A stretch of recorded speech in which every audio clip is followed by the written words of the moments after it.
Greetings students and welcome to another fantastic session. Yes, we're still talking about the family. Our last session was about types of families and types of unions. And for this session, our objectives are to identify the functions of the family as well as to describe traditional family roles. Now, when we are talking about the functions of the family, there are four basic functions of the family, and they are procreation, socialization, the provision of economic needs, and the provision of emotional needs. We will be looking at each one in detail.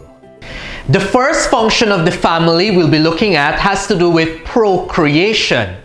It is the family that children are produced. It is in the family that children are produced.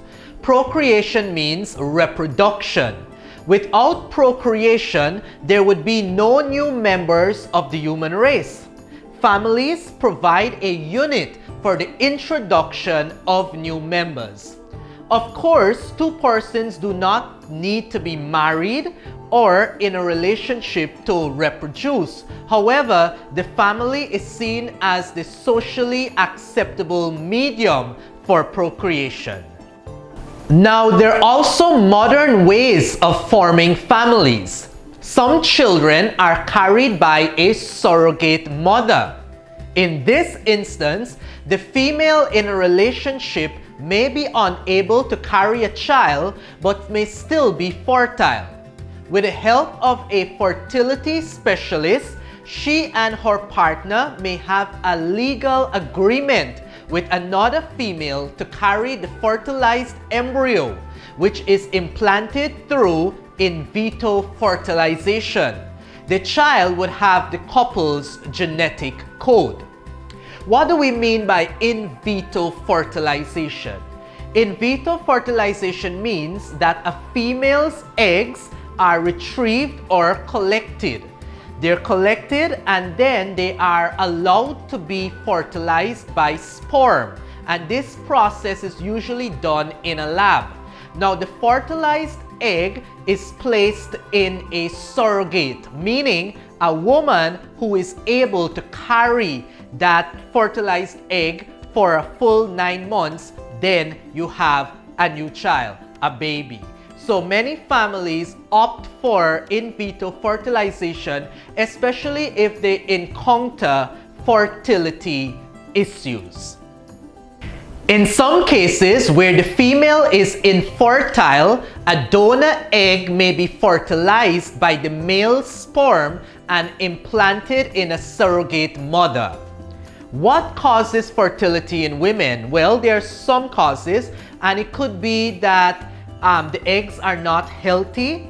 It could be that a woman has a limited number of eggs, and in those cases, in vitro fertilization may not be possible because her eggs are not up to the task. So what may happen in some case, a donor egg comes from another female which is allowed to be fertilized by sperm by the male who's part of the relationship or the marriage, and then that fertilized egg is implanted in a surrogate mother.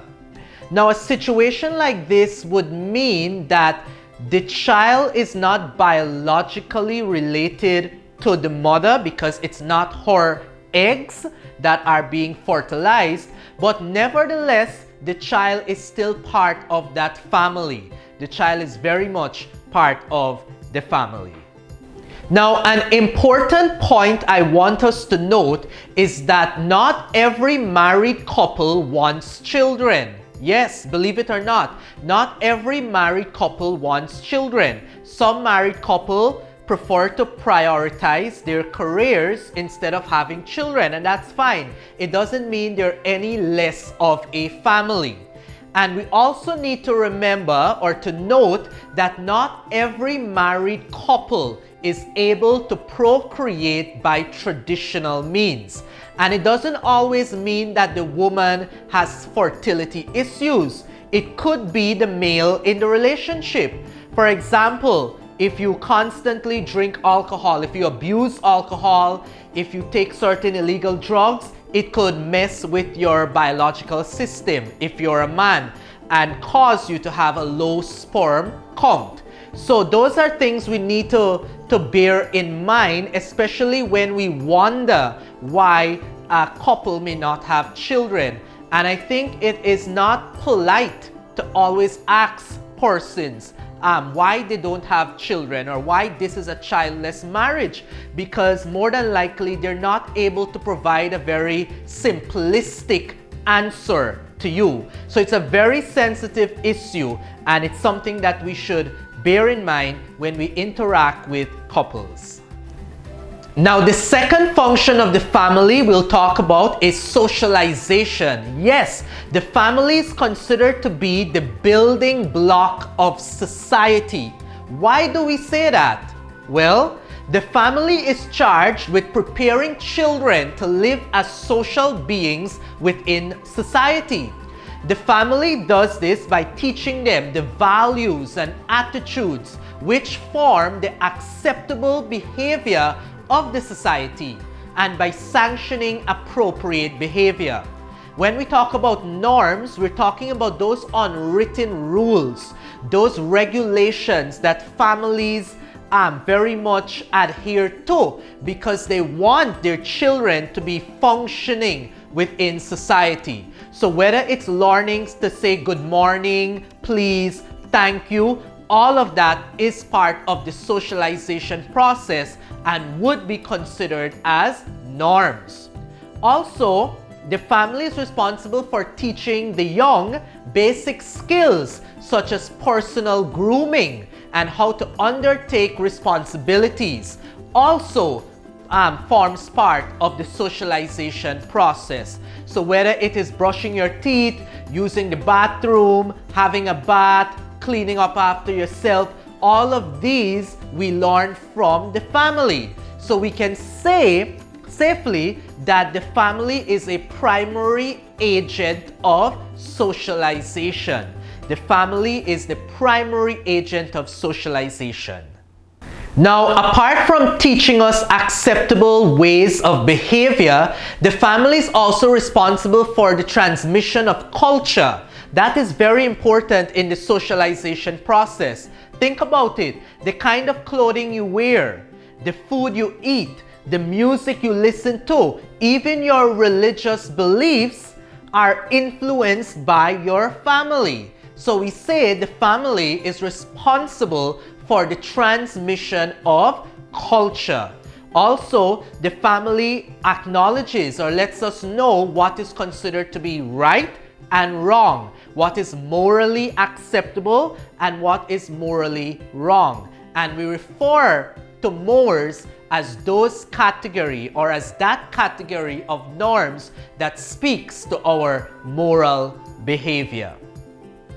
Can you think of some other agents of socialization apart from the family? Can you think of any other institution or agent that is responsible for teaching us acceptable behavior? Did you say school? Yes, definitely. School, also the church, the mosque, the mandir. These are all institutions that definitely play a key role in the socialization process. Now, another function of the family has to do with the satisfaction of economic needs. Yes, if you want money to buy something, who do you go to? You ask your mom, you ask your dad, you ask your family member. The family has a responsibility to provide for the basic economic needs of its member. The family has a responsibility. That therefore means you should never feel like a burden to your family, and your family should never make you feel like you are a burden to them, because it is their responsibility to provide for your economic needs: food, clothing, shelter. Now, remember, I did not say economic wants, because many of us, we're home now and we may be bored and we want the latest gadgets and the latest devices, and our parents may not be able to afford that, and it's okay, that's fine. As long as your basic needs are met, then it means that your family members are doing the right thing and being quite responsible. All right? Some families actually have their own businesses, while the adults in other families go out and work to take care of their members. Regardless of what means the family try to take care of the members by, the main thing is your economic needs are being met. And even though I say regardless of what means, I mean legitimate means. It therefore means we do not promote criminal activity or behavior in order to provide for our families. Now students, did you know that in Guyana, if you are under 15 years of age, you cannot work unless you are working with only members of your family? Yes, if you're under 15 years of age, only members of family can have you work with them. So you cannot be formally employed, all right? And it's also good to remember that where any work is likely to jeopardize the health, safety, and morals of young persons, the age of employment should not be less than 18 years. All right? So if you're 15, you may be allowed to work in Guyana. However, it depends on the nature of the job. If it's hazardous, if it's going to affect your ability to complete your education, if you're in a very dangerous situation, if you're not 18, then it is prohibited. All right? I know many of you help your parents at home, especially now since you're home and schools are closed. Physically, schools are closed. But what I want you to know is that it's okay to assist your parents, but as long as it does not affect with your education or your childhood. If it does, then that is an example of child labor. The last function of the family that we will be looking at has to do with the satisfaction of emotional needs. Yes, this is a function that we do not talk about enough. Families are charged with taking care of their members' emotional needs in times of crisis as well as on a daily basis. In some families, emotional needs are not met because one or both of the parents do not think it necessary or do not know how to offer emotional support. And I think we can say that traditionally speaking, in Caribbean societies, the father was just responsible for being the breadwinner. If he contributes significantly to the income of the family, he provides financially for the family, he may think that his duty is done and he's not there to nurture and to care and to be affectionate. And that does not work because children need emotional support from both parents. All right? But society is changing, and as we look later on, we'll notice that traditional roles in families are changing as well. It is important for us to note that the functions of the family may overlap and do not exist exclusively of each other. What do I mean? For example, socialization includes teaching children how to deal with all their emotions, from anger to sadness to excitement. So in the socialization process, parents could ensure that the emotional needs of their children are being met. And it's very important, especially now that you're home and you're dealing with a pandemic. I know some of you, your mental health has been affected, and maybe your mom or your dad don't always know how to address the issue or how to comfort you. But what you can do is let them know how you feel. Let them know that you're sad. If you're depressed, let them know. If you're angry, let them know. If you miss your friends, let them know. It's always good to talk about our feelings. And when we talk about it, we may get some sort of relief or comfort. We will now go ahead and talk about the roles of family members. But before we do that, let us define two important terms, status and role, because they work together. Status, the social position held by an individual in a particular situation. Your social position has to do with your status. Now, based on your status, you may have a role to fulfill. And when we talk about role, we mean the behavior expected of someone because of their particular social position. So you have a status in society and you have roles that accompany these statuses. What are some statuses you hold in society? Did you say child? Yes, that's one status. You're a child to your parents. You may even be a brother or a sister or a cousin, a grandson, a granddaughter, a niece, a nephew. You may be a student. You may be a youth leader. You may be a choir member. You may be part of a team. You're a cricketer or a footballer. All of these occupations or social positions refer to the different statuses that you may hold in society. Now that we have defined what status and role are, let us look at the roles of various family members. The functions of the family encompass the basic needs of the family.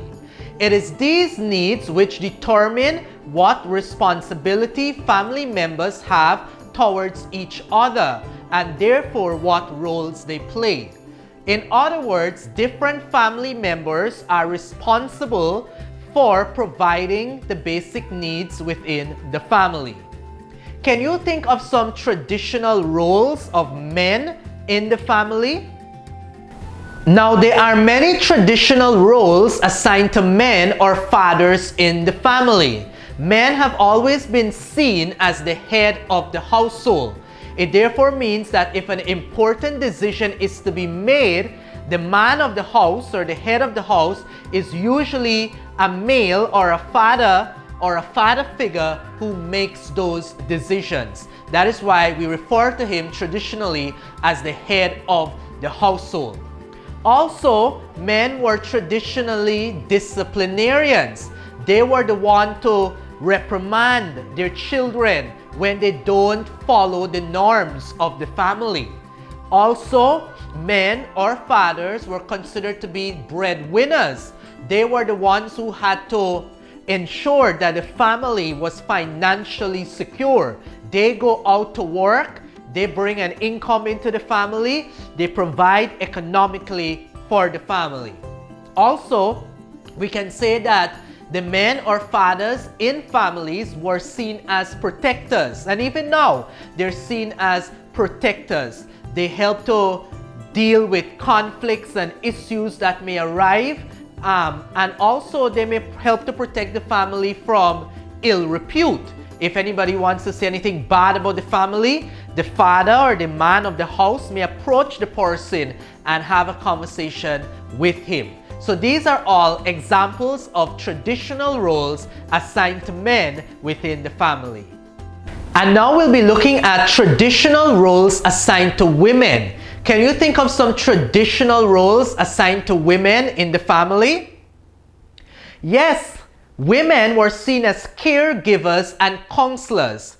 If you have a problem that's bothering you, many children would prefer to go to their mother instead of their dad because their mother may be seen as more affectionate, much more nurturing, kind, and caring, traditionally speaking. Also, women or mothers were seen as socializing agents. It therefore meant they were the ones to teach their children appropriate behavior. So while the father would instill discipline, the mother was the one to teach the children how to behave, how to say please, when to say thank you, how to interact with other people, right? All of those duties were given to the mother. Interestingly, the mother was also the economic provider. Yes, she may not be the primary breadwinner, but she may be able to supplement the income of the father. She could probably do so by doing domestic chores for other people, probably planting a little kitchen garden, doing some sewing, and any other work that she can do with her hand, any other handiwork would be tasked with the mother. All right. We also have domestic duties of the mother. And we still see moms or females in the home are usually the ones who do the domestic duties. The cooking, the cleaning, the ironing, the washing, all the household chores the mother traditionally did. And last but not least, she's responsible for child rearing. And that's a broad topic, and it encompasses all these other roles we spoke about, because the mother is seen as the one who have to ensure that the child displays acceptable behavior. It is also worth mentioning that traditionally, the Caribbean mother has always been as hardworking as the Caribbean father. Yes, we have many households that we would refer to as matrifocal, meaning the mother has a lot of authority within the house. And usually this may arise from a single parent families, whereby the mother is the one who takes or is assigned both traditional roles of the father as well as of the mother. So big up to all the Guyanese mother who are doing an excellent job right now. Now, if you think we would only be focusing on the roles of parents, you are wrong, because as a child, you also have roles and responsibilities within the family. Traditionally, girls would follow in their mother's footsteps and learn how to care for the home and family, while boys would be prepared for the world of work and care for the yard, garden, or animals. Boys were allowed a lot more freedom and were encouraged to develop a sense of independence and boldness as they went out into the world. And sad to say, because of this dynamic that we've seen in Caribbean societies, sometimes the education of females is not prioritized. That is why in some families, they would prefer to educate the male instead of the female, because they believe that he's going to be contributing economically to the family, whereby if they educate a young girl, she's going to get married and not contribute to the family. So we do have those situations that have existed in the past.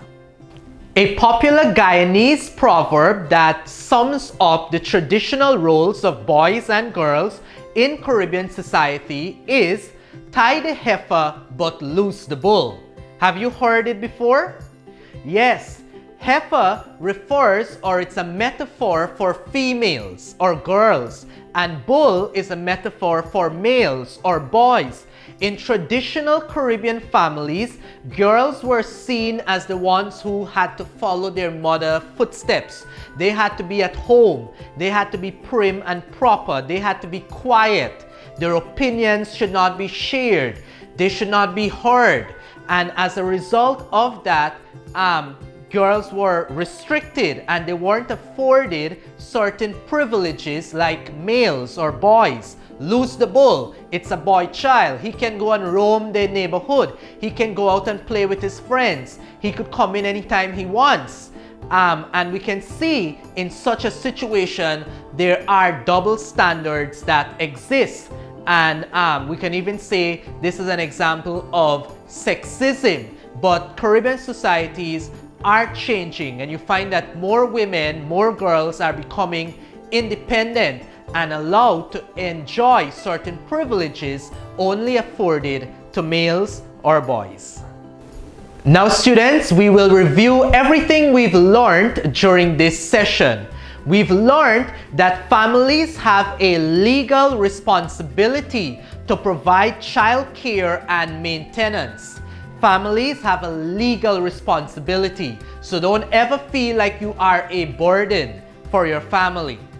Also, we learned that the basic functions of the family are procreation, socialization, satisfaction of economic needs, and satisfaction of emotional needs.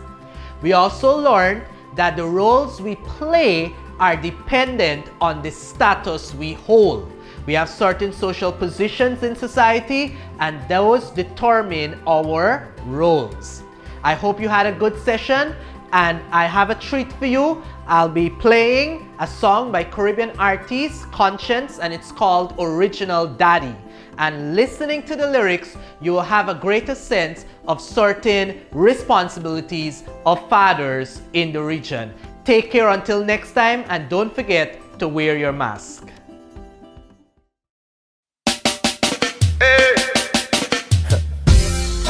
Reaching out to all original daddy, original father. Hey, what take a sperm donor?